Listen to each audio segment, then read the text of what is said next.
Belum adanya track record Kaisang dalam dunia politik nasional. Menurut pegamat politik Adi Prayitno menilai bahwa langkah Kaisang untuk bisa lolos ke Senayan akan menempuh jalan yang terjal. Meski begitu, sosok Kaisang sebagai anak Presiden Joko Widodo dapat berpeluang dapat memunculkan keajaiban tertentu. Rasanya sulit sebenarnya bagi Kaisang bisa membawa PSI untuk lolos ke parlemen ya. Sudah begitu banyak orang-orang penting di negara ini bikin partai tapi tidak lolos ambang batas parlemen. Padahal mereka itu adalah orang yang saya kira punya kapasitas, punya kompetensi, punya networking, punya logistik yang cukup berlimpah. Itu kalau kita menggunakan kacamata masyarakat awam. Tapi satu hal, Kaisang ini ada pengecualian.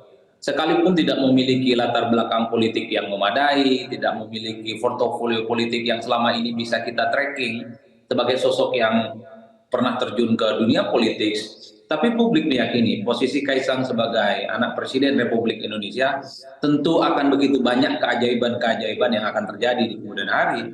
Kan bisa kita lihat bagaimana antusiasme publik, antusiasme relawan-relawan politik yang kemudian sangat terlihat yang selama ini begitu tegak lurus ke Jokowi, juga sangat mulai beririsan dengan Kaisang. Itu yang pertama.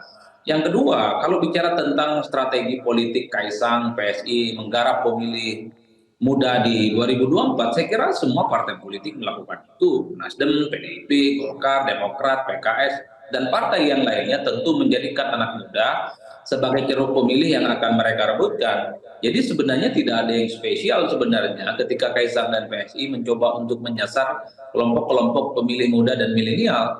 Karena dulu PSI pun 2 kali ikut pemilu ya 2014 dan 2019.